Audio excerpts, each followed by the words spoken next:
ಲಲಿತಾ ಪರಮೇಶ್ವರಿ ಪಾದಕ್ಕೆ ನಮಸ್ಕಾರವನ್ನ ಮಾಡ್ತಾ, ಗುರು ಹಿರಿಯರನ್ನ ಆರಾಧ್ಯ ದೇವರನ್ನ ಮನಸ್ಸಲ್ಲಿ ಸ್ಮರಣೆಯನ್ನ ಮಾಡ್ತಾ ಇವತ್ತಿನ ತರಗತಿಯನ್ನ ಪ್ರಾರಂಭವನ್ನ ಮಾಡೋಣ.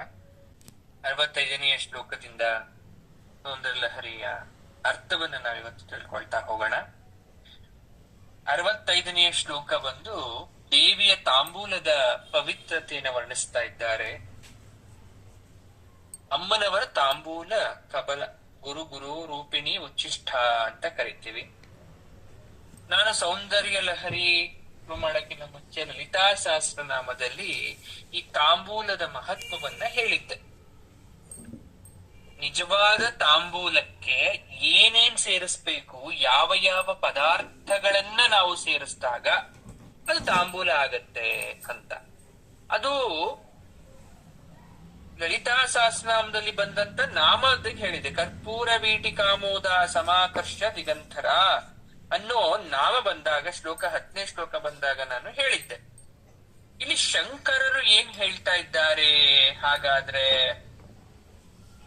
ನೋಡಿ, ರಣೇ ಜಿತ್ವಾ ದೈತ್ಯಾನ ಬಹೃತ ಶಿರಸ್ತ್ರೈ ಕವಚಿಭಿಹಿ. ಸೆಕೆಂಡ್ ನೋಡಿ, ತ್ರಿಪುರಹಾರ ನಿರ್ಮಾಲ್ಯ ವಿಮುಖೈಹಿ ಅಂತ ಒಂದು ನಾಮ ಬಂದಿದೆ. ಸೌಂದರ್ಯ ಲಹರಿ 65ನೇ ಶ್ಲೋಕದಲ್ಲಿ ನೋಡ್ಕೋಬಹುದು. ಇದ್ರ ಅರ್ಥ ಏನು? ಶ್ಲೋಕದ ಅರ್ಥ ಹಾಗಾದ್ರೆ ಅಂದ್ರೆ, ಜಗನ್ಮಾತ ನೀನು ದೈತ್ಯರನ್ನ ಸಂಹರಿಸ್ತೀಯ.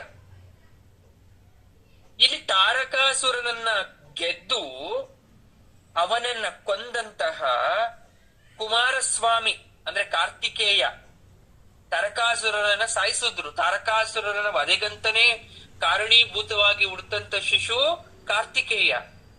ಅವನ ಮೇಲೆ ಯುದ್ಧದಲ್ಲಿ ವಿಜಯವನ್ನ ಸಾಧಿಸಿದಂತಹ ಕುಮಾರಸ್ವಾಮಿ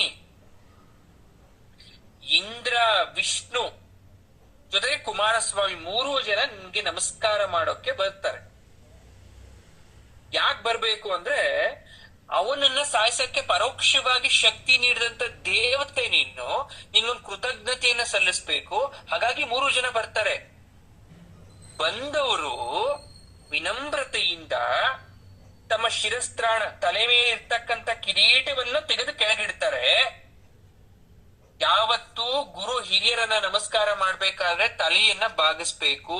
ತಲೆ ಮೇಲೆ ಇರ್ತಕ್ಕಂಥ ಕಿರೀಟವನ್ನ ಅಥವಾ ಯಾವ್ದಾದ್ರೂ ಹಾಕೊಂಡಿದ್ರೆ ಅದನ್ನ ಬಿಚ್ಚಬೇಕು, ಟೋಪಿ ತೆಗಿಬೇಕು. ಅದು ಆಚಾರ ವಿಚಾರ. ಆ ತರ ಮಾಡ್ತಾರೆ. ಆದ್ರೆ ಕವಚಧಾರಿಗಳಾಗಿ ಬರ್ತಾ ಇರ್ಬೇಕಾದ್ರೆ ಚಂಡೀಶ್ವರನಿಂದ ಸ್ವೀಕರಿಸಲ್ಪಟ್ಟಂತ ಶಿವ ನಿರ್ಮಾಲ್ಯವಲ್ಲಿರ್ತಾನೆ. ಅವನು ಸ್ವಲ್ಪ ನಿರ್ಮಾಲ್ಯದಿಂದ ಕೂಡಿರ್ತಾನೆ. ಈ ಶಿವನಿಗೆ ಪೂಜೆ ಮಾಡ್ಬೇಕಾದ್ರೆ ನಾವು ಗಂಧ, ಪುಷ್ಪ, ತಾಂಬೂಲಗಳನ್ನೆಲ್ಲ ಅರ್ಚಿಸಿದಾಗ ಅದನ್ನ ಯಾರು ಫಸ್ಟ್ ಎತ್ಕೊಂತಾರೆ ಗೊತ್ತಾ? ನೈವೇದ್ಯವನ್ನ. ಶಿವನಿಗೆ ನಾವೇನಾದ್ರೂ ನೈವೇದ್ಯವನ್ನ ಮಾಡಿದಾಗ ಅದನ್ನ ಯಾರು ಸ್ವೀಕರಿಸ್ತಾರೆ? ಅಭಿಷೇಕ ಪ್ರಿಯನಾದಂತಹ ಶಿವನ ಆ ಎಲ್ಲ ನೈವೇದ್ಯ ಪ್ರತಿಯೊಂದು ವಿಚಾರವನ್ನ ತಗೊಂತಕ್ಕಂಥದ್ದು ಚಂಡೀಶ್ವರ. ಶಿವನ ಪ್ರಮಥಗಣ ಮೊಟ್ಟ ಮೊದಲು ತೆಗೆದುಕೊಳ್ತಾನೆ. ಆಯ್ತಾ? ಈ ಚಂಡೀಶ್ವರನಿಗೆ ಈಶ್ವರ ಕೊಟ್ಟ ವರ ಅದು. ಅದು ಶಿವ ಪುರಾಣ ಕಥೆ. ಅದು ಸ್ಕಾಂದ ಪುರಾಣದಲ್ಲಿ ಬರುತ್ತದು. ಆ ತುಣುಕುಗಳಿಂದ ಕೂಡಿದ ತಾಂಬೂಲ ಕಬಲವನ್ನ ಮಹಾಪ್ರಸಾದವಾಗಿ ನಮಗೆ ಕೊಡ್ತಾರೇನೋ ಅಂತ ಕಾಯ್ತಾರಂತೆ ದೇವತೆಗಳು.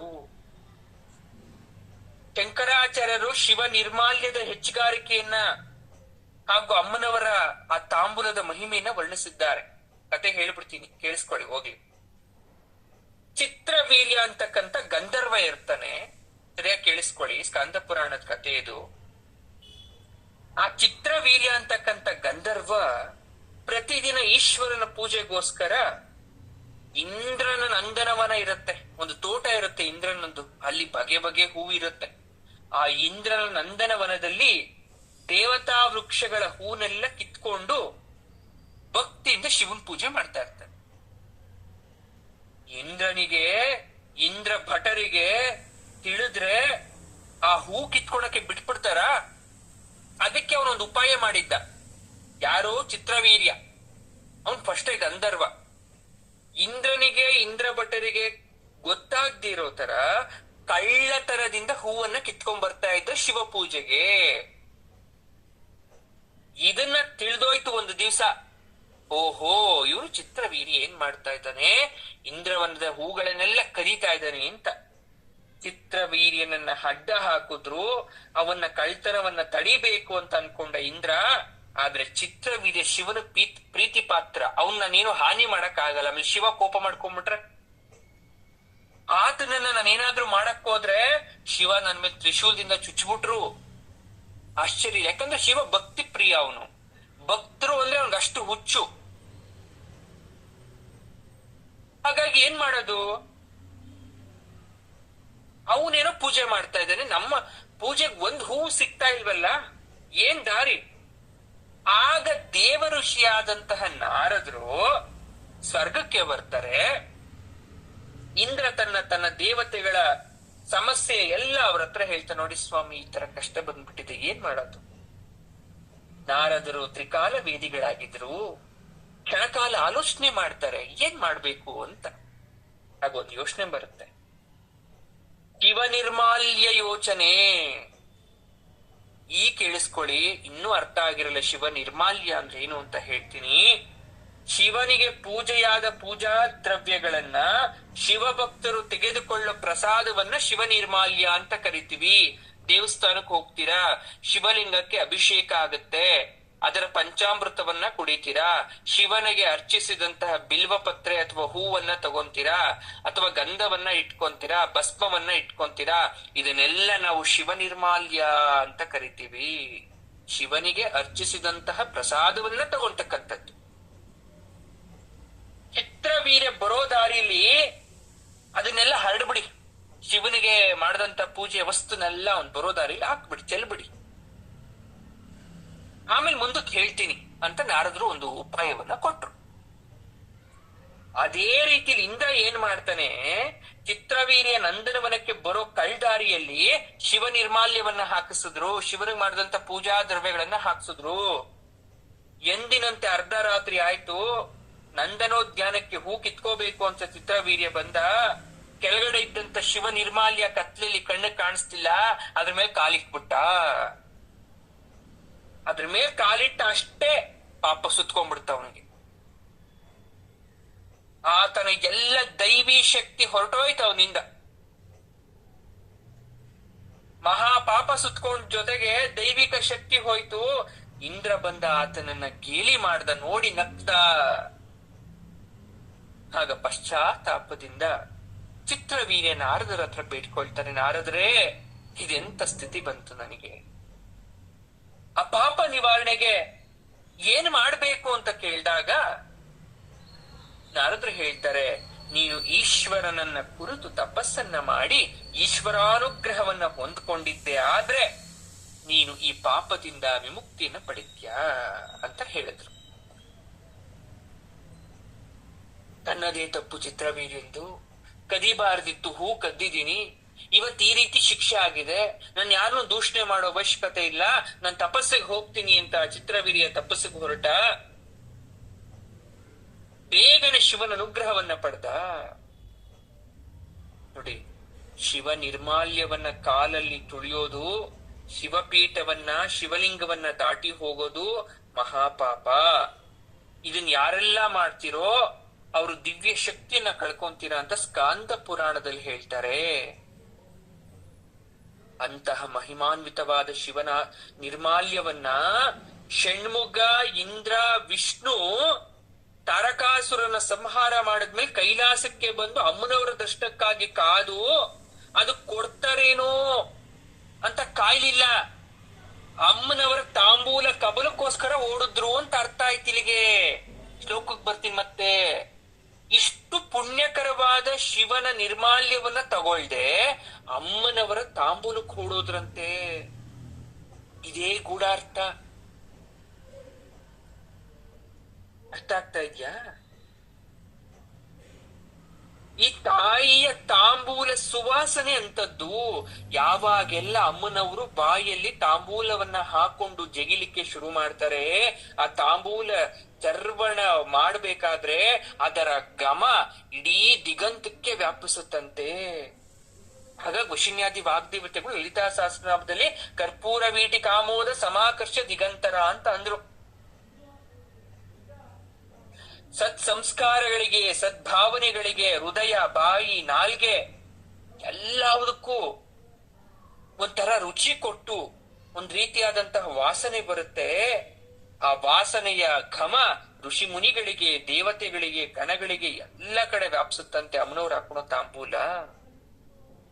ಅದಕ್ಕೆ ವಿಶೇಷತೆ ಇದೆ, ಆ ತಾಂಬೂಲ ವಿಶೇಷತೆ.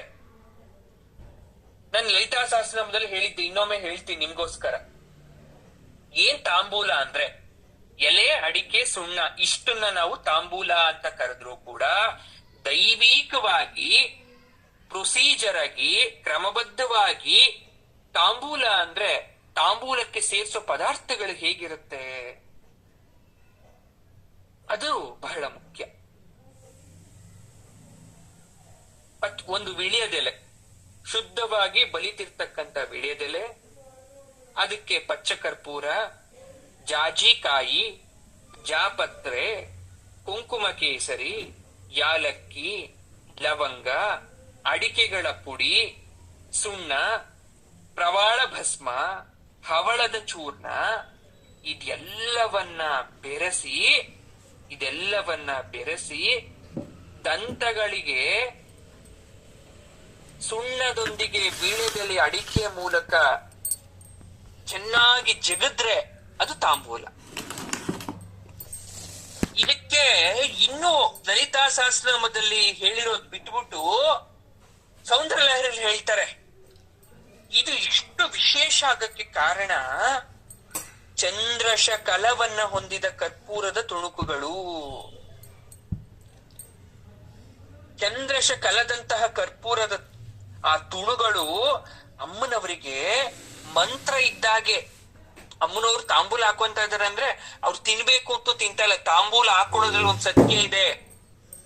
ಬೀಜಾಕ್ಷರಿ ಪದ್ಧತಿ, ಮುಖ್ಯ ಮಂತ್ರ ಎಲ್ಲಾ ಸೇರ್ಕೊಂಡು ಶುದ್ಧ ವಿದ್ಯಾಂಕುರವಾದ ದಂತ ಪಂಕ್ತಿ ಹಲ್ಲುಗಳಲ್ಲಿ ಚೆನ್ನಾಗಿ ಅದನ್ನ ಅಗದಾಗ ಜನ್ಮ ಜನ್ಮಾಂತರಗಳ ಪುಣ್ಯ ಕೂಡಿ ಆ ವಿದ್ಯಾ ಮಂತ್ರ, ತಾಂಬೂಲ ಕಬಲ, ಅದರ ಸುವಾಸನೆ ಯಾರಿಗ್ ಬರುತ್ತೋ ಅವರೆಲ್ಲರೂ ಕೂಡ ಅಮ್ಮನವರ ಕೃಪೆಗೆ, ಅಮ್ಮನವರ ಶಕ್ತಿಗೆ ಪಾತ್ರರಾಗ್ತಾರೆ. ಅದಕ್ಕೆ ಕುಮಾರ ವಿಷ್ಣು ಬ್ರಹ್ಮಾದಿಗಳು ಶಿವನ ನಿರ್ಮಾಲ್ಯವನ್ನ ತೊರೆದು ಅಲ್ಲಿಗೆ ಹೋದ್ರು ಅಂತ ಹೇಳ್ತಾರೆ. ಇಂದ್ರ ಗುರುವಿಗೆ ಎಷ್ಟೋ ಕಾಲ ಸೇವೆ ಮಾಡ್ಬೇಕಂತೆ, ಪರಮ ಗುರುವನ್ನು ಮೆಚ್ಚಿಸ್ಲಿಕ್ಕೆ. ಒಂದ್ ದಿವಸದಲ್ಲಿ ಗುರು ನಿಮ್ಮನ್ನ ಮೆಚ್ಕೊಳಲ್ಲ. ತುಂಬಾ ಸೇವೆ ಮಾಡ್ಬೇಕು, ಗುರುಗಳಿಗನ್ಸ್ಬೇಕು ಇವನು ಬಹಳ ಶುದ್ಧನಾದಂತ ಶಿಷ್ಯ, ಈತನಿಗೆ ನಾನು ಹರಸ್ಬೇಕು ಅಂತ ಗುರುಗಳಿಗನ್ಸ್ಬೇಕು, ಮೆಚ್ಚಬೇಕಂತ. ಆದ್ರೆ ಸ್ವಾಮಿ ತಿಂದು ಬಿಟ್ಟ ಎಲೆಯಲ್ಲಿನ ಒಂದು ಅಗಳು, ರವೆಯಷ್ಟು ಎಂಜಲು ಪರಮ ಪ್ರಸಾದ ಅಂತ ತಿಂದವರು ಕವಿಗಳಾಗ್ತಾರಂತೆ. ಪರಮ ಗುರುಗಳ ಪ್ರಸಾದವನ್ನ ತಿಂದವರು ಸಚ್ಚಿಷ್ಯರಾಗ್ತಾರಂತೆ. ಅದನ್ನೇ ನಾವು ಗುರುಚಿಷ್ಠ ಮಹಿಮೆ ಅಂತ ಕರಿತೀವಿ. ಬೇರೆಯವ್ರು ತಿಂದಿದ್ದು ಎಂಜ್ಲು ನೋಡಿ, ನೀವು ಮನೆಯಲ್ಲಿ ಒಂದು ಯಾವುದೋ ಮದುವೆ ಸಮಾರಂಭಕ್ಕೆ ಹೋಗ್ತೀರಾ, ಪಾಪ ತುಂಬಾ ಖರ್ಚು ಮಾಡಿ ಏನೇನೋ ಮಾಡಿಸಿದಾರೆ, ಎಲೆ ತುಂಬಾ ಭೋಜನವನ್ನ ಬಡಿಸ್ತಾರೆ, ತಿಂತೀರಾ. ಬಡಿಸ್ತಂತ ಎಲ್ಲ ಭೋಜನ ಸ್ವಾದಿಷ್ಟವಾಗಿತ್ತು, ರುಚಿಯಾಗಿತ್ತು, ಯಾವುದೋ ಒಂದು ವಸ್ತು ಚೆನ್ನಾಗಿರ್ಲಿಲ್ಲ, ಏನೋ ಚೆನ್ನಾಗೇ ಇರ್ಲಿಲ್ಲ ಅಂತ ಜರಿತೇವಿ. ದೇವಸ್ಥಾನದ ಪ್ರಸಾದವನ್ನ ಹೇಗೆ ಕೊಟ್ರು ಕಣ್ಣಿಗೆ ಹೊತ್ಕೊಂಡ್ ತಿಂತೀವಿ, ಏನು ಹೇಳಲ್ಲ. ಯಾವುದೋ ಒಂದು ಪ್ರಾಣಿ ತಿಂದ್ಬಿಟ್ರೆ, ಯಾವುದೋ ಪ್ರಾಣಿ ಮುಟ್ಟಿದೆ ತಿನ್ಬೇಡಿ ಅಂತ ಹೇಳ್ತೀವಿ. ಅದೇ ನಂದೀಶ್ವರ ತಿಂದಂತಹ ಪ್ರಸಾದವನ್ನ ಅಥವಾ ವಸ್ತುವನ್ನ ಪ್ರಸಾದ ಅಂತ ಸ್ವೀಕರಿಸ್ತೀವಿ. ಅದೇ ತರ ಆ ತಾಯಿಯ ಅಥವಾ ತಂದೆಯ ಆ ಎಂಜಲು ನಮ್ಮನ್ನ ಕವಿಗಳಾಗಿ ಮಾಡತ್ತಂತೆ, ಗುರುಗಳ ಎಂಜಲು ಪರಮ ಪದವನ್ನ ಕೊಡುತ್ತಂತೆ, ಸಚಿಷ್ಯರನ್ನಾಗಿ ಮಾಡುತ್ತಂತೆ. ನಾವಿವತ್ತು ಬಫೆ ಡಿನ್ನರ್ ಅನ್ನೋ ಹೆಸರಿಂದ ನಾವು ಚಮಚಗಳಿಂದ ಪದಾರ್ಥಗಳನ್ನ ತಟ್ಟೆಗಳಿಗೆ ತಗುಲಿಸುತ್ತಾ ನಾವು ತಿಂತಾ ಇದ್ದೀವಲ್ವಾ, ಇದು ನಮ್ಮ ಪದ್ಧತಿ ಅಲ್ಲ. ಎಂಜ್ಲು ತಿಂದ್ರೆ ರೋಗಗಳು ಬರುತ್ತೆ ಅಂತ ಅನ್ಕೊಂಡಿದೀವಲ್ಲ, ಅದು ತಪ್ಪು ಕಲ್ಪನೆ. ಎಲ್ರೂ ಎಂಜ್ಲು ಅಲ್ಲ, ದೈವಿಕವಾಗಿ ಅಥವಾ ಕೆಲವೊಬ್ಬರದ್ದು ತಿಂತಕ್ಕಂಥದ್ದು ಅದು ಇರುತ್ತದು, ವಿಶೇಷತೆ ಇರುತ್ತೆ ಅದ್ರಲ್ಲಿ. ಗುರುಚಿಷ್ಟ ಅಂದ್ರೆ ಬೇರೆ, ಎಂಜ್ಲು ಬೇರೆ. ಯಾವ ಪರಮ ಗುರುವು ಕೂಡ ಬಾಯಿ ಬಿಟ್ಟು ಹೇಳಲ್ಲ. ಅಥವಾ ಹಂಗಾದ್ರೆ ಗುರುಗಳೇ ನೀವ್ ಹೇಳ್ತಾ ಇರೋದೇನು, ಗುರುಗಳು ತಿನ್ಬಿಟ್ಟಿರೋದು ನಾವ್ ತಿನ್ಬೇಕಾ? ಅದಲ್ಲ, ಗುರುಗಳು ತಿಂದು ಬಿಟ್ಟಿರೋದು ತಿನ್ನೋದು ಅಂತಲ್ಲ. ಅವ್ರೇನಾದ್ರೂ ಪ್ರಸಾದ ರೂಪವಾಗಿ ಕೊಡ್ತಾರಲ್ಲ, ಅದು ಕೂಡ ಗುರುಗಳು ತಿಂದಂತ ಎಂಜಲಿಗೆ ಸಮಾನ ಅದು. ಯಾಕಂದ್ರೆ ಗುರುಗಳದನ್ನ ಒಳ್ಳೇದಾಗ್ಲಿ ಏನ್ ಕೊಡ್ತಾ ಇದಾರೆ, ಗುರುಗಳು ಮುಟ್ಟು ಕೊಟ್ರಲ್ಲ. ಈಗ ಕರು ತನ್ನ ತಾಯಿಯ ಕೆಚ್ಚಲಿಗೆ ಬಾಯಿಟ್ಟು ತದನಂತರ ಕರೆದ್ರೆ ಅದು ಎಂಜಲಾಗ್ಲಿಲ್ವಾ ಹಾಲು? ಜೇನುತುಪ್ಪ, ಜೇನು ತನ್ನ ಬಾಯಿಯಿಂದ ತಾನೇ ಸಂಗ್ರಹಿಸಿದ, ಅದು ಹೇಗೆ ಎಂಜಲಾಗ್ಲಿಲ್ವಾ? ಹಾಗೆ ಇದು ಕೂಡ ಜಗತ್ತಲ್ಲಿ ಇರ್ತಕ್ಕಂಥ ಎಲ್ಲ ವಸ್ತುಗಳು ಯಾವುದಕ್ಕೆ ಸಮ? ಎಂಜಲಿಗೆ ಸಮ. ಈ ರೀತಿಯಾಗಿ ಲವಂಗ, ಏಲಕ್ಕಿ, ನಾಗಕೇಶರ, ಜಾಜಿಕಾಯಿ, ಸುಣ್ಣ, ಮೆಣಸು, ಒಣಶುಂಠಿ, ಸುಗಂಧ ದ್ರವ್ಯಗಳನ್ನೆಲ್ಲ ಸೇರಿಸಿ ತಾಂಬೂಲವನ್ನ ಮಾಡಿ ಆ ತಾಂಬೂಲದ ಘಮಕ್ಕೆ ಮಂತ್ರಶಕ್ತಿಯನ್ನ ಸೇರಿಸಿ ಅದನ್ನ ತಾಯಿ ಕೊಡ್ತಾ ಇದ್ದಾರೆ. ಅದನ್ನ ಸವಿಲಿಕ್ಕೆ ದೇವತೆಗಳು ಕಾತುರದಿಂದ ಕಾಯ್ತಾ ಇದ್ದಾರೆ ಅನ್ನುವ ಅರ್ಥವನ್ನ ಇಲ್ಲಿ ಹೇಳ್ತಾ ಇದ್ದಾರೆ, ಈ ಶ್ಲೋಕದಲ್ಲಿ ಹೇಳ್ತಾ ಇದ್ದಾರೆ. ಇಂತಹ ಶ್ಲೋಕವನ್ನ 45 ದಿವಸಗಳ ಕಾಲ 1000 ಬಾರಿ ಜಪ ಮಾಡಿದ್ರೆ ಸಕಲ ಜನ ವಶೀಕರಣ ಆಗ್ತಾರೆ ಅನ್ನೋ ವಿಚಾರವನ್ನ ಹೇಳ್ತಾ ಇದ್ದಾರೆ. ಇನ್ನು ಮುಂದಿನ ಶ್ಲೋಕ 66ನೇ ಶ್ಲೋಕದಲ್ಲಿ ಅಮ್ಮನವರ ಕಂಠ ಮಾಧುರ್ಯ ನೋಡಿ. ಅಮ್ಮನವರ ಕಂಠ ಹೀಗಿದೆ, ಅಮ್ಮ ಯಾವ ರೀತಿ ವಾಗ್ಮಧುರ್ಯವಾಗಿದ್ದಾರೆ ಅನ್ನೋದನ್ನ ಹೇಳ್ತಾ ಇದ್ದಾರೆ. ವಿಪಂಚ ಗಾಯಂತಿ ಅಂತ ಶಂಕರರು ನಾವ್ ಎಕ್ಸಾಂಪಲ್ ತಗೋಬೇಕು. ವಶಿನ್ಯಾದಿ ವಾಗ್ದೇವತೆಗಳು ಹೇಳ್ತಾರೆ ನಿಜ ಸಲ್ಲಾಪ ಮಾಧುರ್ಯ ವಿನಿರ್ಭಸಿತ ಕಚ್ಚಪಿ ಅಂತ. ಹಾಗೆ ಶಂಕರಾಚಾರ್ಯರು ಒಂದ್ ಮಾತು ಹೇಳ್ತಾರೆ, ಮಾಧುರ್ಯದ ಮುಂದೆ ಮತ್ತೊಂದು ಮಾಧುರ್ಯವಿಲ್ಲ. ತುಂಬಾ ಸ್ವೀಟ್ ಆಗಿರೋದು, ತುಂಬಾ ಇಂಪಾಗಿರ್ತಕ್ಕಂಥ ವಾಯ್ಸ್ ಮುಂದೆ ಇನ್ನೊಂದು ಇಂಪಾಗಿರ್ತಕ್ಕಂಥ ವಾಯ್ಸ್ ಇಲ್ಲ ಅಂತ ಅನ್ಕೊಂತೀವಿ. ಆದ್ರೆ ವೀಣಾವಾದನ ಕೇಳಿಸ್ಕೊಂಡಾಗ ಅನ್ಸುತ್ತೆ ವೀಣೆ ತುಂಬಾ ಚೆನ್ನಾಗಿದೆ, ಕೊಳಲ್ ಊದುವಾಗ ಕೇಳಿಸುತ್ತೆ ಕೊಳಲ್ ತುಂಬಾ ಚೆನ್ನಾಗಿದೆ, ಹಾರ್ಮೋನಿಯಂ ಶಬ್ದ ಚೆನ್ನಾಗಿದೆ, ತಬಲವಾದನ ಚೆನ್ನಾಗಿದೆ, ಸಿತಾರ್ ವಾದನ ಚೆನ್ನಾಗಿದೆ, ಒಂದಕ್ಕಿಂತ ಒಂದ್ ಚೆನ್ನಾಗಿದೆ. ಈ ಸರಸ್ವತಿ ದೇವಿ ತನ್ನ ವೀಣೆಯನ್ನ ಕೂರ್ಪಾಸದಿಂದ ಮುಚ್ತಾಳೆ ಅಂತ ಸ್ತೋತ್ರ ಮಾಡ್ತಾರೆ. ಮನೇಲಿ ವೀಣೆ ಇದ್ರೆ ಅದಕ್ಕೆ ನಾವು ಪ್ರೊಡಕ್ಷನ್ ಆಗಿ ಏನಾದ್ರೂ ಬಟ್ಟೆ ಹಾಕ್ತಿವಿ. ಸರಸ್ವತಿ ಕೂಡ ತನ್ನ ವೀಣೆಯನ್ನ ಮುಚ್ತಾರಂತೆ ಕೂರ್ಪಾಸದಿಂದ. ಕೂರ್ಪಾಸ ಅಂದ್ರೆ ವೀಣೆಯನ್ನು ಮುಚ್ಚತಕ್ಕಂತ ಒಂದು ಬಟ್ಟೆ. ಸರಿ, ಯಾಕೆ ಸರಸ್ವತಿ ದೇವಿ ವೀಣೆಯನ್ನ ಮುಚ್ಚಿದ್ರು ಅಮ್ಮನವ್ರು? ಯಾಕೆ? ಕಾರಣ ಏನು? ತಮ್ಮ ವಿದ್ಯೆಗಿಂತ ನಮ್ಮ ಎದುರುಗಡೆ ಇರ್ತಕ್ಕಂಥ ವಿದ್ಯೆ ಹಿರಿತನಕ್ಕೆ 10 ಜನಕ್ಕೆ ಅರ್ಥವಾಗೋ ರೀತಿ ಬೋಧನೆ ಆಗ್ಬೇಕು, ಸಂಸ್ಕಾರ ಹೃದಯವಂತರಾಗ್ಬೇಕು, ಎಲ್ರಿಗೂ ಗೌರವ ಕೊಡ್ಬೇಕು. ನನ್ನ ಕಲ್ತಂತ ವಿದ್ಯೆ ಬಹಳ ಚಿಕ್ಕದು, very small, my knowledge is very small. ನನಗಿಂತ ನಾಲೆಜಬಲ್ ಪರ್ಸನ್ಸ್ ತುಂಬಾ ಜನ ಇರ್ತಾರೆ. ಕುಸಂಸ್ಕಾರಿಗಳು ಕುತರ್ಕ ಮಾಡ್ತಾರೆ. ಹಾಗಾಗಿ ನಾನು ನನ್ನ ಸಪ್ತಸ್ವರ ಸ್ವರಾರ್ಣವಳಾದ ವೀಣಾವಾದನ ಆಗ್ತಕ್ಕಂತ ನನ್ನ ಯೋಗ್ಯತೆ ದೊಡ್ಡದು ಅಂತ ಅನ್ಕೊಳ್ದೆ ನಾನು ಇದನ್ನ ಮುಚ್ಚಿಡ್ತಾ ಇದ್ದೀನಿ. ಗುರು ರೂಪಿಣಿಯಾದ ಶ್ರೀಮಾತೆ ಎದುರು ನಾನ್ ಪ್ರದರ್ಶನ ಕೊಡೋದ? ನಾನ್ ಸರಸ್ವತಿ ಆಗಿರ್ಬೋದು, ವೀಣಾಪಾಣಿ ಅಂತ ಕರಿಬಹುದು ನನ್ನನ್ನ, ಆದ್ರೆ ಜಗನ್ಮಾತೆಯಾದ ಶ್ರೀಮಾತೆ ಲಲಿತಾ ಪರಮೇಶ್ವರಿ ಮುಂದೆ ನಾನು ಹಿರಿಯವಳ, ಆಕೆಗಿಂತ ನನ್ನ ವಿದ್ಯೆ ಬರುತ್ತಾ ಅಂತ ತಾಯಿ ಬಟ್ಟೆಯಿಂದ ಮುಚ್ತಾ ಇದ್ದಾರಂತೆ ತಮ್ಮ ವೀಣೆಯನ್ನ. ಪ್ರದರ್ಶನ ಮಾಡಬಾರ್ದು ಅಂತ. ಹಾಗಾಗಿ ಹೇಳ್ತಾ ಇರ್ತೀವಿ, ನಿಮ್ಮ ಜ್ಞಾನವನ್ನ ಸರಿಯಾದ ಸ್ಥಳದಲ್ಲಿ ಮಾತ್ರ ಉಪಯೋಗ ಮಾಡ್ಕೊಳ್ಳಿ. ಎಲ್ಲಾ ಕಡೆ ನಿಮ್ಮ ಜ್ಞಾನ ಇದೆ ಅಂತ ತೋರ್ಸ್ಕೋಬೇಡಿ, ಅದು ಬಹಳ ತಪ್ಪು. ಅವಶ್ಯಕತೆ ಇದ್ದಷ್ಟೇ ಮಾತಾಡ್ಬೇಕು. ಸಂದರ್ಭೋಚಿತವಾಗೇ ಮಾತಾಡ್ಬೇಕು. ಅದಕ್ಕೆ ಉದಾಹರಣೆ ನಮ್ಮ ಸರಸ್ವತಿ ದೇವಿ. ಆಕೆ ಸುಮ್ನೆನಾ, ಅವಳು ಬಟ್ಟೆಯಿಂದ ಮುಚ್ಕೊಂತಾ ಇದ್ದಾಳೆ ತನ್ನ ವೀಣೆಯನ್ನ, ಶ್ರೀಮಾತೆ ಮುಂದೆ ನಾನು ಇನ್ನು ಚಿಕ್ಕವಳು ಅಂತ ಅಂದ್ಮೇಲೆ ನಾವ್ಯಾರು? ಎದುರಿನವರಿಲ್ಲ ಯಾವುದೇ ವಿದ್ಯೆ ಆದ್ರೂ ದೊಡ್ಡದು ಅಂತ ಅನ್ಸುತ್ತೆ, ಅದನ್ನ ಗಂಟ್ಲು ಬಿಚ್ಚಿ ನಾವು ಅವ್ರ ಬಗ್ಗೆ ಹೊಗಳಬೇಕು. ಇವ್ರಿಗಿಂತ ನಾನ್ ದೊಡ್ಡವರು ಅಂತ ಅನ್ಕೋಬಾರ್ದು ಯಾವತ್ತೂ ಕೂಡ. ಯಾಕೆ ಮಾತು ಹೇಳಿದ್ರು ಗೊತ್ತಾ ಸರಸ್ವತಿ? ಅಮ್ಮನವರ ನಾಲಿಗೆ ತುದಿ ಮೇಲೆ ಜಿಹ್ವಾಗ್ರದಲ್ಲಿ ಸರಸ್ವತಿ ದೇವಿ ಇದ್ದಾರೆ. ಸರಸ್ವತಿ ಅಂದ್ರೆ ಸರ್ವ ವಾಗ್ಮಯಿ ಆಕೆ. ಅಂತ ಜಗನ್ಮಾತೆ ಇನ್ನೊಂದು ಜಗನ್ಮಾತೆಗೆ, ಹಿರಿಮೆಗೆ ಶಿರಸನ್ನ ಬಾಗಿ ನಮಸ್ಕಾರವನ್ನ ಮಾಡಿದ್ರು. ಆದಿಶಂಕರಾಚಾರ್ಯರು ಹೇಳ್ತಾರೋ ಮಾತು ಇಷ್ಟೇ ಅಲ್ಲ, ಯಾವ ಸ್ತ್ರೀ ಮಾತಾಡ್ತಾ ಇದ್ರೆ ಆಕೆಯ ಸದ್ವಾಕು ಒಳ್ಳೆಯ ಕಂಠಸ್ವರ ಮತ್ತೆ ಕೇಳ್ಬೇಕು ಅಂತ ಅನ್ಸುತ್ತೋ ಆಕೆಯೇ ಸರಸ್ವತಿ ನಿಲಯ. ಅವಳ ನಾಲ್ಗೆ ಮೇಲೆ, ಜಿಹ್ವೆ ಮೇಲೆ, ಆಕೆಯ ಸ್ತ್ರೀ ಮೇಲೆ ಸರಸ್ವತಿ ಇದ್ದಾರೆ ಅಂತ ಅರ್ಥ ಮಾಡ್ಕೋಬೇಕು ನಾವು. ಆಕೆಯನ್ನ ಸರಸ್ವತಿ ರೂಪ ಅಂತ ಅನ್ಕೋಬೇಕು.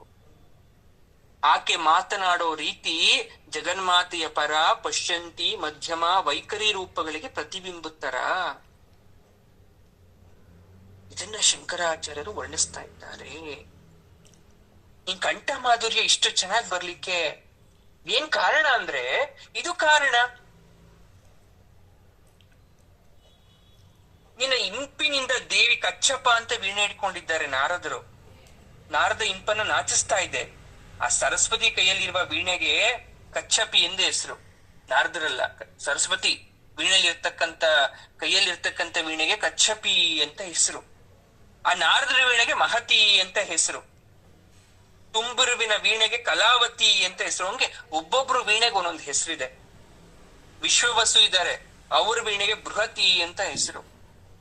ಈಗ ಯಾವ ರೀತಿ ಮಹಾಭಾರತದಲ್ಲಿ ಕೃಷ್ಣನ ಶಂಖಕ್ಕೆ ಸುದರ್ಶನ, ಆ ಭೀಮನ ಶಂಖ, ಅರ್ಜುನನ ಶಂಖಕ್ಕೆ ಪಾಂಚಜನ್ಯ, ಕೃಷ್ಣನ ಶಂಖಕ್ಕೆ ಪಾಂಚಜನ್ಯ, ಹಾಗೂ ಒಬ್ಬೊಬ್ರಿಗೆ ಒಂದೊಂದು ರೀತಿಯಾದಂತ ಶಂಖಕ್ಕೆ ಹೆಸರಿದೆಯೋ ಪೌಂಡ್ರಕ ಅಂತ, ಹಾಗೆ ಇಲ್ಲಿ ವೀಣೆಗೂ ಕೂಡ ಒಂದೊಂದು ಹೆಸರಿದೆ.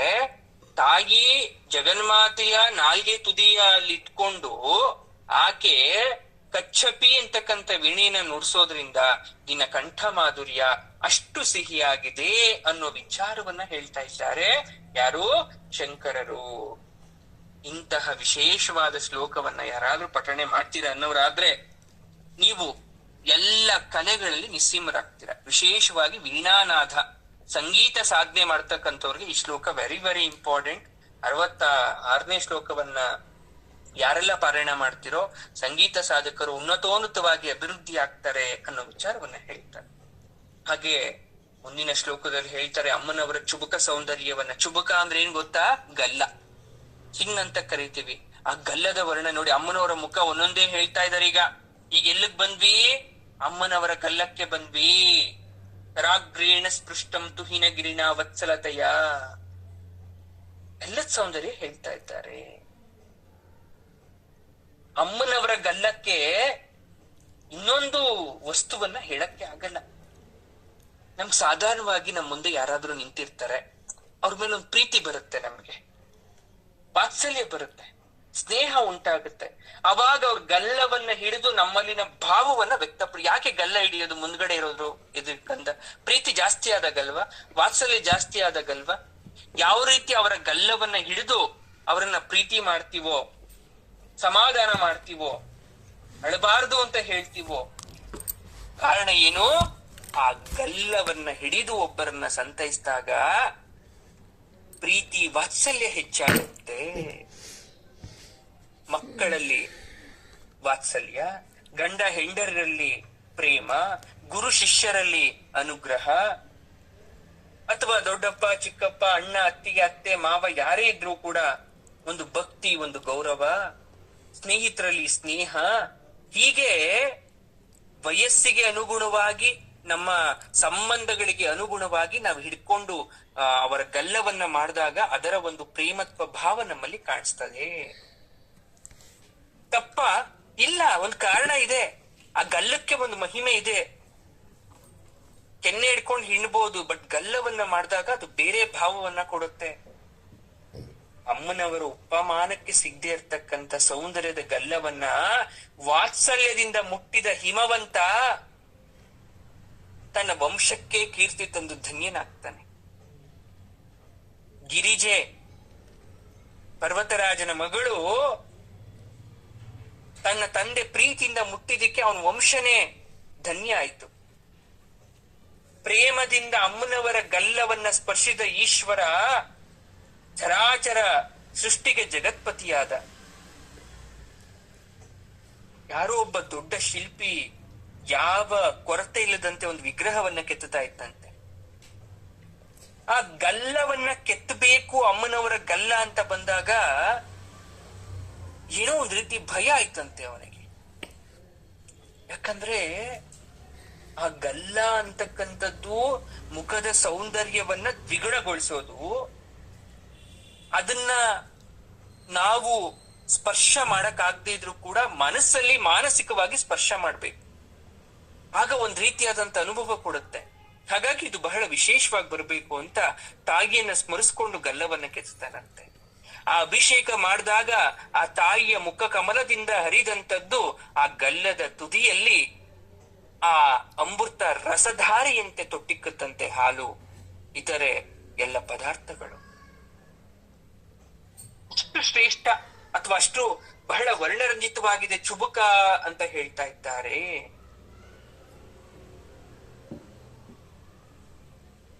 ಗೌಣ ಪತ್ನಿ ಗೌಣ ಪುತ್ರ ಅಂತ ಕೇಳಿದಿರ ನೀವು? ಗೌಣ ಶಿಷ್ಯ ಅಂತ ಕರಿತೀವಿ. ಅಂದ್ರೆ ದತ್ತು ತೆಗೆದುಕೊಂಡ್ರೆ ನಿಜ ಪುತ್ರ ಆಗ್ತಾನೆ, ಗೌಣ ಪುತ್ರ ಆಗೋದಿಲ್ಲ. ಗೌಣ ಶಿಷ್ಯ ಅಂದ್ರೆ ಶಿಷ್ಯ ರೂಪದ ಉಳ್ಳವನೇ ಹೊರತು ಗುರುವಾದವನಿಂದ ಯಾವುದೇ ತರ ವೇದ ಮಂತ್ರ ಕಲ್ತವನಲ್ಲ. ಈ ಕೆಲವಂತರ ಅವನ್ ಗೌಣ ಶಿಷ್ಯ. ಶಿಷ್ಯನೇ ದ್ರೋಣಾಚಾರ್ಯರಿಗಾದ್ರೆ ನಿಜವಾಗ್ಲೂ ವೇದ ಮಂತ್ರ ಕಲಿಲಿಲ್ಲ. ಹಾಗೆ ಈ ಗಲ್ಲ ಅಂತಕ್ಕಂಥದ್ದು ತಾಯಿಯ ಗಲ್ಲವನ್ನ ವರ್ಣನೆ ಮಾಡ್ಬೇಕಾದ್ರೆ ಶಂಕರಾಚಾರ್ಯರು ಅಮ್ಮನವ್ರನ್ನ ಗಲ್ಲವನ್ನ ನೀವ್ಯಾರು ಮುಟ್ಟಕ್ಕಾಗಲ್ಲ, ಆದ್ರೆ ಮಾನಸಿಕವಾಗಿ ಸ್ಪರ್ಶ ಮಾಡಿ ನೋಡಿ ಅದೆಷ್ಟು ಮೃದುವಾಗಿದೆ, ಹತ್ತಿಗಿಂತ ಮೃದುವಾಗಿದೆ, ತಾಯಿಯ ಮುಖ ಸೌಂದರ್ಯವನ್ನ ಹೆಚ್ಚಿದ್ದೇ ಅದು ಅಂತ ಹೇಳ್ತಾ ಇದ್ದಾರೆ. ಅಂತಹ ಸುಂದರವಾದಂತಹ ಶ್ಲೋಕವನ್ನ ನೀವ್ ಹೇಳ್ಕೊಂಡ್ರೆ ಏನಾಗ್ತಾರೆ? ಸ್ತ್ರೀಯರ ವಶರಾಗ್ತಾರೆ. ಮುಖ್ಯವಾಗಿ ಸ್ತ್ರೀ ವಶೀಕರಣ ಅಂದ್ರೆ ಹೇಳ್ತಿರ್ತೀನಿ ಯಾವಾಗ್ಲೂ. ಅವರು ನಗ್ನಾಗ್ತಾ ಇರ್ತಾರೆ, ನಮ್ ಜೊತೆ ಅವ್ರ ಸಂಬಂಧ ಚೆನ್ನಾಗಿರುತ್ತೆ ಅನ್ನೋದೇ ಹೊರತು ನೀವ್ ಹೇಳ್ದಂಗೆ ಕೇಳ್ತಾರೆ ಅನ್ನೋದಲ್ಲ. ಅವ್ರ ಜೊತೆ ಸಂಬಂಧ ಚೆನ್ನಾಗಿರುತ್ತೆ. ಗಂಡಂದ್ರಿಗೆ ಹೆಂಡತಿಯರನ್ನ ಹೊಲಿಸ್ಕೊಳ್ಲಿಕ್ಕೆ ಈ ಶ್ಲೋಕ ಬಹಳ ಇಂಪಾರ್ಟೆಂಟ್. ಗಂಡಂದ್ರನ್ನ ಹೊಲಿಸ್ಕೊಂಡಾಗ ಮತ್ತೆ ಬೇರೆ ಶ್ಲೋಕ ಇದೆ. ಮತ್ತೆ ದೇವಿ ಕಂಠಕ್ ಬರೋಣ. ಈಗ ಎಲ್ಲಿಗೆ? ಅಮ್ಮನವರ ಕಂಠಕ್ಕೆ ಬರೋಣ. ಭುಜಾಶ್ಲೇಷ ನಿತ್ಯಂ ಪುರದ ಮೈತು ಕಂಠಕವತಿ. ಕಂಠ ಗಲ್ಲ ಆಯ್ತು, ಮುಖದಲ್ಲಿ ಎಲ್ಲ ಆಯ್ತು, ಈ ಕಂಠಕ್ ಬರೋಣ. ಕಂಠದಲ್ಲಿ ತಾಯಿ ಜಗನ್ಮಾತೆ ನಿನ್ನ ಕಂಠ ಪ್ರದೇಶವನ್ನ ತ್ರಿಪುರಾಂತಕನಾದ ಶಿವ ತನ್ನ ಬಾಹುಗಳಿಂದ ಆಲಿಂಗನ ಮಾಡ್ಕೊಳ್ತಾನೆ. ಅವನು ಬಾಹುವಿಂದ ಆಲಿಂಗನ ಮಾಡ್ಕೊಂಡಾಗ ನೀನೊಂದು ರೋಮಾಂಚನ ಆಗುತ್ತೆ ದೇಹದಲ್ಲಿ. ನಿನ್ನ ದೇಹದ ಮೇಲೆ ಸಣ್ಣ ಸಣ್ಣ ಗುಳ್ಳೆ ಆಗತ್ತೆ, ಗೂಸ್ ಬಂಪ್ಸ್ ಅಂತಿರಲ್ಲ. ಈ ನಿನ್ನ ಕಂಠ ಮುಖ ಕಮಲಕ್ಕೆ ನೇರವಾಗಿದೆ. ಎಲ್ರಿಗೂ ಕಂಠ ನೇರವಾಗಿರುತ್ತಲ್ವ ನಮ್ಮ ಮುಖಕ್ಕೆ. ಆ ನಿನ್ನ ಕಂಠದಿಂದ ಕೆಳಗಡೆ ಧರಿಸಿರ್ತಕ್ಕಂಥ ಮುತ್ತಿನ ಹಾರ ನಿನ್ನ ಕುತ್ತಿಗೆಗೆ ಹಚ್ಕೊಂಡಿರ್ತಕ್ಕಂಥ ಗಂಧ ತಾಕಿ ಮುತ್ತುಗಳು ನೀಲಿ ಬಣ್ಣಕ್ಕೆ ತಿರುಗ್ತು. ನಿನ್ನ ಕಂಠ ತಾವರಿಯ ನಾಳದ ಸೊಬಗನ್ನ ತೋರಿಸ್ತು ಅಂತ ವರ್ಣನೆ ಮಾಡ್ಬಿಟ್ರು. ಅಮ್ಮನವರ ಕಂಠ ಸೌಂದರ್ಯವನ್ನ ಹೇಳ್ಬಿಟ್ರು. ಆದ್ರೆ ಇಲ್ಲಿ ಅರ್ಥ ಮಾಡ್ಕೋಬೇಕಾಗಿರೋದೇನು? ಅದ್ ಹೆಂಗೆ ಈಶ್ವರ ತಾಯಿಯನ್ನ ಸ್ಪರ್ಶಿಸಿದಾಗ ಈ ರೀತಿಯಲ್ಲಿ ಆಗಕ್ ಸಾಧ್ಯ? ನೋಡಿ ಹೇಗೆ ಅಂದ್ರೆ, ಪರಮೇಶ್ವರ ಪ್ರೀತಿಯಿಂದ ಜಗನ್ಮಾತೆಯನ್ನ ಆಲಿಂಗನ ಮಾಡ್ಕೊಂತಾನೆ. ಅವನು ಪಾಲಾಕ್ಷ, ಶಿವನಿಗೆ 3 ಕಣ್ಣು. ಅವನ 3ನೇ ಕಣ್ಣಿನ ಬಿಸಿ ಅಮ್ಮನವರ ಶರೀರಕ್ಕೆ ತಾಕತ್ತೆ. ಆ ಶರೀರಕ್ಕೆ ತಾಕದಾಗ ಬಾಧಿಸ್ಬಾರ್ದಲ್ಲ, ಬಿಸಿ ಸುಡಬಾರ್ದಲ್ಲ. ಆ ಅಗರು ಗಂಧ ತಾಯಿ ಹಚ್ಕೊಂಡಿರ್ತಾಳೆ, ಗಂಧವನ್ನ ಹಚ್ಕೊಂಡಿರ್ತಾರೆ. ಆ ಗಂಧ ಮುತ್ತಿನ ಹಾರದ ಜೊತೆಗೆ ಟಚ್ ಆಗಿ ಈ ಬಿಸಿ ಸೇರಿ ಒಂದು ರಿಯಾಕ್ಷನ್ ಆಗಿ ಮುತ್ತಿನ ಹಾರ ನೀಲಿ ಬಣ್ಣಕ್ಕೆ ತಿರುಗ್ತು. ಇನ್ನೊಂದು ರೀಸನ್ ಕೊಡ್ತಾರೆ. ಈಶ್ವರ ನೀಲಕಂಠ, ಗರಳಕಂಠನಾದ ಈಶ್ವರನ ಕತ್ತಿನ ನೀಲಿ ಬಣ್ಣಕ್ಕೆ ಅಮ್ಮನವರ ಬಿಳಿಯ ಮುತ್ತಿನ ಹಾರ ಪ್ರತಿಫಲಿಸಿ ಮುತ್ತುಗಳು ನೀಲಿ ಬಣ್ಣಕ್ಕೆ ತಿರುಗ್ತು. ಹೇಗೆ ಅಂದ್ರೆ ತಾವರೆ ನಾಳ ಇರುತ್ತಲ್ಲ, ತಾವರೆದು ದಂಟಿರುತ್ತಲ್ಲ, ಆ ದಂಟಿನ ಹಸಿರು ಯಾವ ರೀತಿ ಕೆಳಗಿಂದ ಮೇಲ್ ತನಕ ಬಂದಿರುತ್ತೋ ಆ ರೀತಿ ಅಮ್ಮನವರ ಕಂಠ ಪ್ರದೇಶ ನೀಲಿ ಆಗೋಯ್ತು. ಅಮ್ಮನವರ ಮುತ್ತಿನ ಹಾರ ನೀಲಿ ಆಗೋಯ್ತು. ಅಂದ್ರೆ ನಿನ್ನ ಕಂಠ ಅಂತಕ್ಕಂಥದ್ದು ಅಷ್ಟು ವಿಶೇಷ. ಇಷ್ಟೇ ಅಲ್ಲ, ಮುಂದಿನ ಶ್ಲೋಕದಲ್ಲಿ ಮತ್ತೆ ಕಂಟಿನ್ಯೂ ಮಾಡ್ತಾರೆ ಶಂಕರಾಚಾರ್ಯರು. ಕಂಠ ಇಷ್ಟ ಆಯ್ತು, ಆ ಕಂಠದಲ್ಲಿ ರೇಖೆ ಇರುತ್ತಲ್ಲ, ವಲಿತ್ರಯ ವರ್ಣನೆ ಮಾಡ್ಬೇಕಲ್ಲ. ನಾಗರಹಾವ್ಗೆ ರೇಖೆಗಳಿರುತ್ತೆ, ಎಷ್ಟು ಜನಕ್ಕೆ ಗೊತ್ತಿರುತ್ತೆ. ಆ ರೇಖೆಯನ್ನ ನೋಡಿ, ಕಂಠ ಪ್ರದೇಶವನ್ನ ನೋಡಿ 3 ಗಳಿಗೆ, 2 ಗಳಿಗೆ, 1 ಗಳಿಗೆ ಅಂತ ನಿರ್ಧಾರ ಮಾಡ್ತಾರೆ. ಒಂದು ಹಾವು ಒಬ್ಬ ವ್ಯಕ್ತಿಗೆ ಕಚ್ಚಿದಾಗ ಅವನು ಎಷ್ಟು ಮಾತ್ರ ಬದುಕಬಹುದು ಅಂದಾಗ ಹಾವಿನ ಕಂಠದಲ್ಲಿರುವ ರೇಖೆಯನ್ನ ನೋಡಿ ಗುರುತಿಸ್ತಾರೆ ಹಿರಿಯರು. ಅದೇ ತರ ದೇವಿಯ ಕಂಠದ ವಲಿತ್ರಯಕ್ಕೆ ಮತ್ತು ಬರ್ತಾರೆ ಅವರು.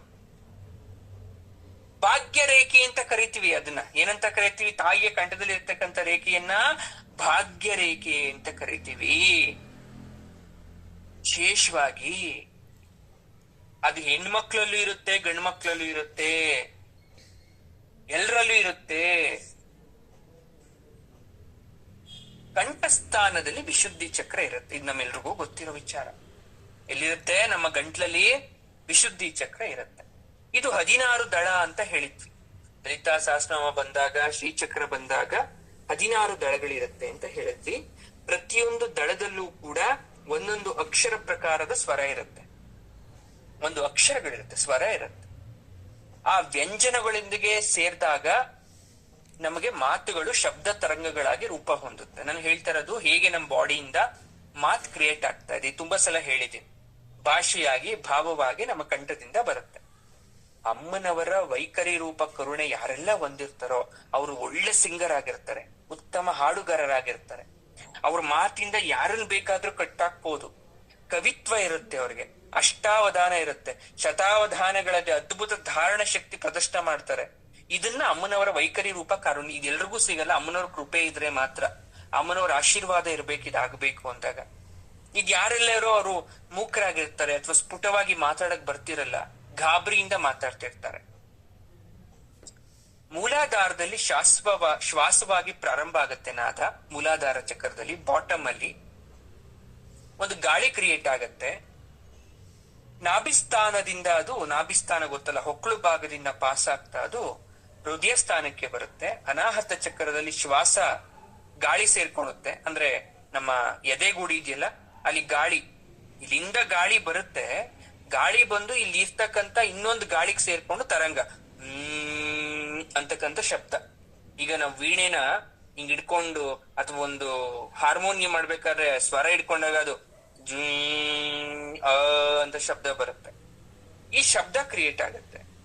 ಈ ಬಂದಂತ ಶಬ್ದ ಕಂಠದಲ್ಲಿ ಇರ್ತಕ್ಕಂತ ವಿಶುದ್ಧಿ ಚಕ್ರಕ್ಕೆ ಬಂದಾಗ ಶೋಧಿಸುತ್ತೆ.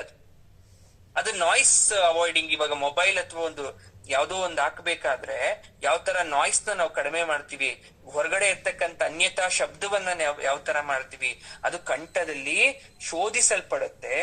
ಅದು ವಾಕ್ಯ ಆಗುತ್ತೆ, ಕವಿತ್ವವಾಗುತ್ತೆ, ಉಪನ್ಯಾಸ ಆಗುತ್ತೆ, ಗಾನವಾಗುತ್ತೆ. ನಿಮ್ಮ ಪ್ರಕಾರ ಅದು ಮಾತು ಹೊರಗಡೆ ಬರುತ್ತೆ.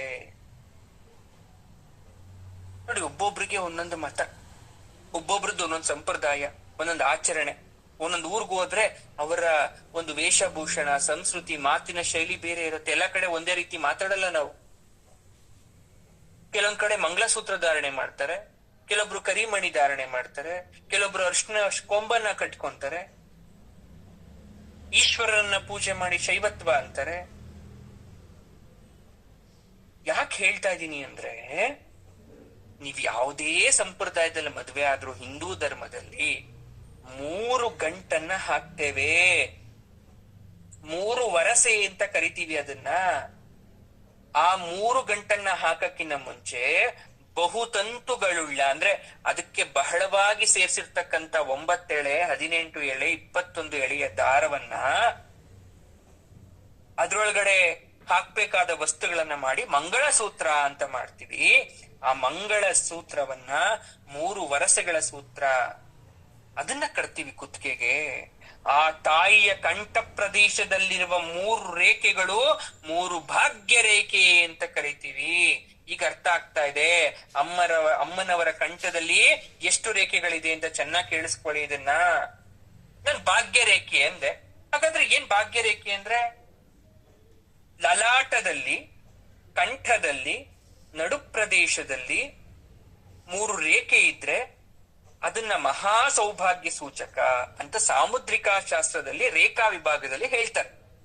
ಸಾಮುದ್ರಿಕಾ ಶಾಸ್ತ್ರ ಇಸ್ ಅನ್ ಸಬ್ಜೆಕ್ಟ್, ಅದೊಂದು ವಿಚಾರ, ಅದೊಂದು ವಿಷಯ, ಅದೊಂದು ಯಾವ ತರ ನೀವು ಓದ್ತೀರಾ, ಮಹಾಭಾರತ ಆ ತರ ಎಲ್ಲ ಪುಸ್ತಕಗಳು ಓದ್ತೀರಾ ಅಥವಾ ಶಾಸ್ತ್ರಗಳನ್ನ ಓದ್ತೀರಾ, ಅದೇ ತರ ಸಾಮುದ್ರಿಕಾ ಶಾಸ್ತ್ರ ಅಂತಕ್ಕಂಥದ್ದು ಒಂದು ವಿಭಾಗ. ಲಲಾಟದಲ್ಲಿ ರೇಖೆ ಇರಬೇಕು, ಗಂಟಲು ಅಲ್ಲಿ ಗೆರೆಗಳಿರ್ಬೇಕು ಕಂಠದಲ್ಲಿ. ಆಮೇಲೆ ಲಲಾಟ ಅಂದ್ರೆ ಹಣೆಯಲ್ಲಿ ರೇಖೆಗಳಿರ್ಬೇಕು. ನಡು ಪ್ರದೇಶ ಸೊಂಟದಲ್ಲಿ ರೇಖೆ ಇರಬೇಕು. ಇದನ್ನ 3 ಮಡಿಕೆಗಳು ಅಂತ ಕರಿತೀವಿ. ಈ ಯಾರಿಗೆಲ್ಲ ಈ ರೀತಿ ಇರುತ್ತೋ ಅದು ತುಂಬಾ ಒಳ್ಳೇದು, ಶುಭ ಶಕುನ ಅಂತ ಕರಿತೀವಿ. ಹಂಗಾಗಿ ಅಮ್ಮನವರಿಗೆ ಹಳದಿ ಹಸಿರು ಬಣ್ಣದಿಂದ ಕೂಡಿದ ಸೂತ್ರಗಳು ಅಮ್ಮನವರ ಕುತ್ತಿಗೆಯಲ್ಲಿದೆ. ಅದನ್ನ ಭಾಗ್ಯ ರೇಖೆ ಅಂತ ಕರಿತೀವಿ. ಈ ಕಂಠದಲ್ಲಿ ಅಡಗಿರೋ ಸಂಗೀತ ಶಾಸ್ತ್ರ 3 ಶ್ರುತಿಗಳ ಕಾಲಗಳ ಗ್ರಾಮಗಳ ಸರಹದ್ದು. ಅರ್ಥ ಮಾಡ್ಕೊಳ್ಳಿ ಚೆನ್ನಾಗಿ, ಎಲ್ಲರೂ ಕೇಳಿಸ್ಕೊಳ್ಳಿ. ನೋಡಿ, ಸಂಗೀತ ಶಾಸ್ತ್ರಕ್ಕೆ ಒಂದು ಸರಹದ್ದಿರುತ್ತೆ, ಒಂದು ಲಿಮಿಟೇಷನ್ ಅಂತ ಇರುತ್ತೆ. ಗ್ರಾಮಗಳ ಸರಹದ್ದು ಅಂತ ಕರಿತೀವಿ. ಸರ್, ಏನು ಗ್ರಾಮ? ಗೀತೆ ಅಥವಾ ಗತಿ ಅಂತ ಕೂಡ ಕರಿತೀವಿ. ಅದು 5. ಗೀತೆ ಎಷ್ಟಿರ್ಬೇಕು? 5 ಇರ್ಬೇಕು. ಅದರಿಂದ ಹುಟ್ಟಿದ ಗ್ರಾಮ ರಾಗ 30, ಉಪರಾಗಗಳು 8, ರಾಗಗಳು ಮಾತ್ರ 20, ಜನಕ ರಾಗ 15, ಭಾಷಾ ರಾಗ 96, ವಿಭಾಷ ರಾಗ 20, ಆಂತರಗಳು, ಆಂತರ ಮೀನ್ಸ್ ಭಾಷೆ 3. ನೋಡಿ, ತಾಯಿಯ ಕಂಠ ಪ್ರದೇಶದಿಂದ ನಾವೆಲ್ಲಿಗೆ ಬರ್ತಾ ಇದೀವಿ? ಸಂಗೀತ ಶಾಸ್ತ್ರಕ್ಕೆ ಬರ್ತಾ ಇದೀವಿ. ಇದೆಲ್ಲ ತಿಳ್ಕೋಬೇಕು. ಯಾಕೆ ಇದೆಲ್ಲ ಬಂತು ಅಂತ ಗೊತ್ತಾಗತ್ತೆ ನಿಮ್ಗೆ. ಗಮಕ ಅಂದ್ರೆ ಸ್ವರಗಳ ಕಂಪನಕ್ಕೆ ಗಮಕ ಅಂತ ಅರ್ಥ. ರಾಗ ಮಧ್ಯಮಾವತಿ, ಮಾಳವಿ, ಶ್ರೀಭೈರವಿ, ವಸಂತ, ಧನ್ಯಾಸಿ, ಈ ರೀತಿ. ಸರಿ, ಇವೆಲ್ಲ ರಾಗಾಧ್ಯಯನದಲ್ಲಿದೆ, ಗಾನ ಕಲಾಶಾಸ್ತ್ರದಲ್ಲಿದೆ. ಅದ್ರ ವಿವರ ಹೇಳ್ತೀನಿ, ಕೇಳಿಸ್ಕೊಳ್ಳಿ. ಸಂಗೀತ ಶಾಸ್ತ್ರದಲ್ಲಿ ಸರ್ವಸ್ವರಗಳು 3 ವಿಧವಾಗಿರುತ್ತೆ. ಯಾವುದೇ ಸ್ವರ ತಗೊಂಡ್ರು 3 ವಿಧ: ಷಡ್ಜಗ್ರಾಮ, ಮಧ್ಯಮ ಗ್ರಾಮ, ಗಾಂಧಾರ ಗ್ರಾಮ. ಒಂದು ಹಾಡುಗಾರ ಕೂತಿರ್ತಾನೆ, ನಿಮ್ ಮುಂದೆ ಒಂದು ಒಳ್ಳೆ ಹಾಡು ಹೇಳ್ತಾ ಇರ್ತಾರೆ. ಅವರು ಒಂದು ಹಾಡಲ್ಲಿ ಏರಿಳಿತ ಅನ್ನೋದೊಂದಿರುತ್ತೆ, ಇದನ್ನ ಬಳಸ್ಬೇಕು ಅವರು. ಷಡ್ಜ, ಮಧ್ಯಮ, ಗಾಂಧಾರ ಎಲ್ಲ ಕ್ರಿಯೇಟ್ ಆಗಿರೋದು ಸಪ್ತಸ್ವರಗಳಿಂದ. ಸ, ರಿ, ಗ, ಮ, ಪ, ದ, ನಿ, ಸ. ಆರೋಹಣ ಕ್ರಮ ಇದೆ, ಅವರೋಹಣ ಕ್ರಮ ಇದೆ. ಗಾಂಧಾರ ಗ್ರಾಮ ಶಿರಸ್ಥಾನದಿಂದ ಹೊರಡ್ತಕ್ಕಂಥ ದೇವತಾ ಶ್ರುತಿಗಾನ. ಸುಮ್ಮನೆ ಸಂಗೀತ ಜ್ಞಾನ ಬರಲ್ಲ. ಒಬ್ರು ನೋಡಿ ನಾನು ಹಾಡ್ಬೇಕಿತ್ತು ಅಂತ ಅನ್ಕೊಂತೀನಿ, ಬಟ್ ಹಾಡಕ್ ಆಗಲ್ಲ ನನ್ ಕೈಲದು. ಈ ಗಾಂಧಾರ ಗ್ರಾಮ ಭೂಲೋಕ ನಿವಾಸಿಗಳು ಹಾಡಲ್ಲ, ಯಾವ ಸಂಗೀತ ಶಾಸ್ತ್ರಗಳನ್ನು ಹಾಡಲ್ಲ. ನೆನ್ಪಿಟ್ಕೊಳ್ಳಿ, ನಾವ್ ಅನ್ಕೊಂಡ್ಬಿಟ್ಟಿದೀವಿ ಯಾರೋ ದೊಡ್ಡ ಸಂಗೀತ ಇದ್ ಮಾತ್ರಕ್ಕೆ ಎಲ್ಲ ಬರುತ್ತೆ ಅಂತ. ನೋ, ಭೂಲೋಕವಾಸಿಗಳಿಗೆ ಗಾಂಧಾರ ಗ್ರಾಮದ ಅರಿವು ಇರಲ್ಲ. ಅವ್ರು ಆ ರೀತಿ ಹಾಡಕ್ಕಾಗಲ್ಲ. ಇದು ಯಾರು ಗೊತ್ತ ಸಾಧ್ಯ? ದೇವತೆಗಳಿಗೆ, ಗಂಧರ್ವರಿಗೆ ಮಾತ್ರ ಸಾಧ್ಯ ಈ ರೀತಿಯಾದಂತಹ ಗಾಯನ. ಗಂಧರ್ವರು ಈ ಶ್ರುತಿ ಇಟ್ಕೊಂಡು ಹಾಡಾಡ್ಬೋದು. ಹಾಗಾಗಿ ಅವ್ರನ್ನ ನೋಡಿ ಹೇಗೆ ಅವ್ರಿಗೆ ಗಂಧರ್ವ ಅಂತ ಹೆಸರು ಬಂತು ಅಂತ ಹೇಳ್ತೀನಿ, ಕೇಳಿಸ್ಕೊಳ್ಳಿ. ಗಾಂಧಾರ ರಾಗವನ್ನ ಹಾಡೋ ಶಕ್ತಿ ಇರೋದ್ರಿಂದ ಅವರಿಗೆ ಗಂಧರ್ವರು ಅಂತ ಹೆಸರು ಬಂತು. ನಾರದ ಮಹರ್ಷಿ ಮಹತಿ ಅಂದ್ರೆ ಅದು ವೀಣೆ ಹೆಸರು. ಅದನ್ನ ಅವ್ರು ಶ್ರುತಿ ಮಾಡ್ದಿದ್ರು, ಮೀಡ್ತಿದ್ರು. ಯಾವಾಗ್ಲೂ ನಾರದರ ಕೈಯಲ್ಲಿ ಇರ್ತಕ್ಕಂಥ ಮಹತಿ ಅಂತಕ್ಕಂಥ ವೀಣೆ ನಾರಾಯಣ ನಾರಾಯಣ ನಾರಾಯಣ ಅಂತಾನೆ ಇರುತ್ತಂತೆ. ಆ ಮಹತಿಯ ಶಬ್ದದಿಂದ ಪ್ರಭಾವಿತರಾದಂತಹ ನಾರದರು ನಾರಾಯಣ ನಾರಾಯಣ ನಾರಾಯಣ ಅಂತ ಇರ್ತಾರೆ.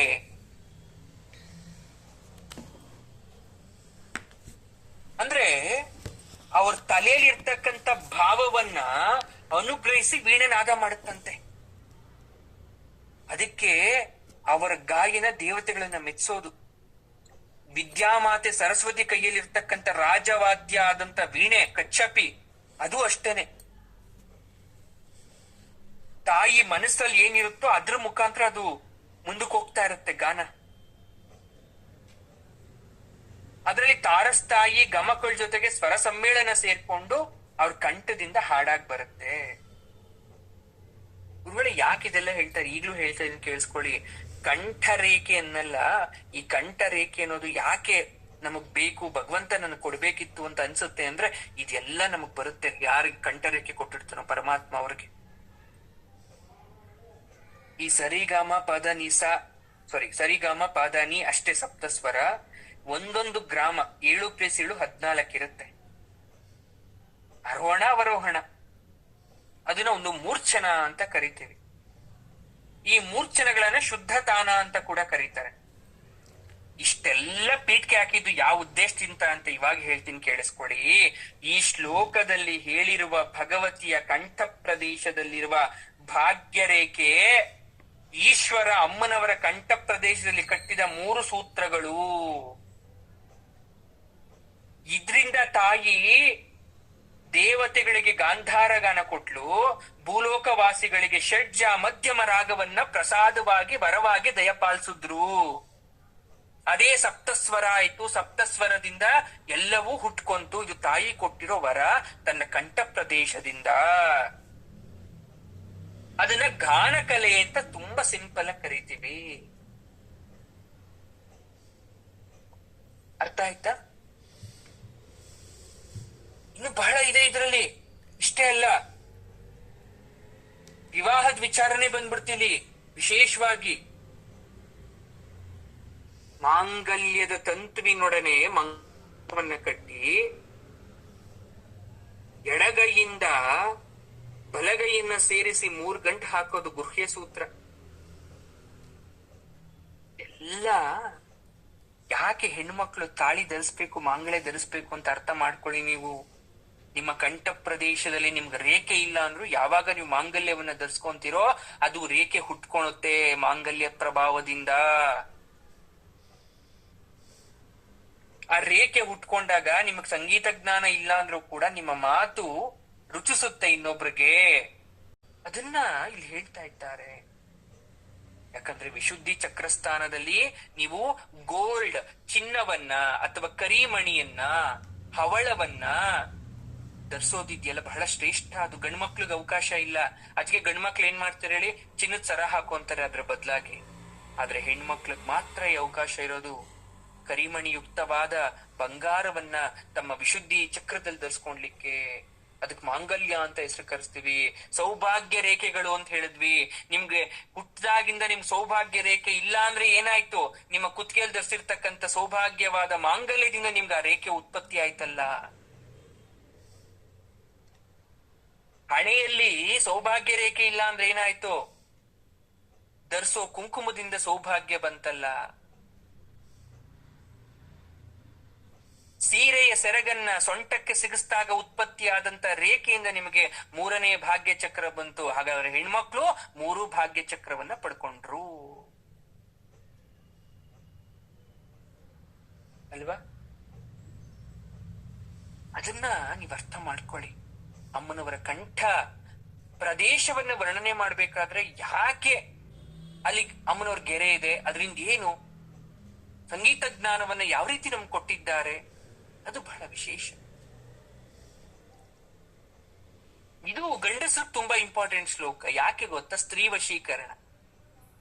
ಹಿಂದೆ ಯಾವ ತರ ಹೇಳಿದ್ವು ಅದೇ ತರ ಈ ಶ್ಲೋಕದಲ್ಲಿ ಸ್ತ್ರೀ ವಶೀಕರಣ. ಇದು ಕೂಡ ಸ್ತ್ರೀ ವಶೀಕರಣ. ಅಂದ್ರೆ ಸ್ತ್ರೀಯರು ಭಾಗ್ಯವಂತರವರು. ಅವ್ರು ಯಾವ್ದಕ್ಕೆ ಬಹಳ ಬೇಗ ಸೋಲ್ತಾರೆ ಅಂದ್ರೆ ಪ್ರೀತಿಗೆ ಸೋಲ್ತಾರೆ. ಆ ಪ್ರೀತಿ ಮಮತೆಯನ್ನ ಯಾವುದೇ ಗಂಡು ಮಕ್ಕಳು ಅಥವಾ ಪುರುಷರು ತೋರಿಸಿದಾಗ ಅವ್ರು ಅದನ್ನ ಒಪ್ಕೊಂತಾರೆ. ಎಂತ ನಿಕೃಷ್ಟ ಆದ್ರೂ ಕೂಡ ತಪ್ಪಾಯ್ತು ಅಂತ ಕೇಳಿದಾಗ ಆಕೆ ಬೇಗ ಮರುಗ್ತಾಳೆ. ಯಾಕಂದ್ರೆ ಅವಳಲ್ಲಿ ಭಾಗ್ಯರೇಖೆ ಇದೆ. ಅದು ಭಾಗ್ಯರೇಖೆಯ ಮಹತ್ವ, ಅದೊಂದು ಶಕ್ತಿ. ಅಂತಹ ಭಾಗ್ಯರೇಖೆಯನ್ನ ನೀವೆಲ್ಲ ಯಾವಾಗ್ಲೂ ಧರಿಸ್ಕೊಳ್ಳಿ, ಪಡ್ಕೊಳ್ಳಿ. ಅಮ್ಮನವರ ಕೃಪೆಗೆ ಪಾತ್ರರಾಗಬೇಕು. ಅದಕ್ಕೆ ಯಾವಾಗ್ಲೂ ಹೇಳೋದೇನು, ಸರ್ವಂ ಶ್ರೀದೇವಿ ಪಾದಾರ್ಪಣಮಸ್ತು.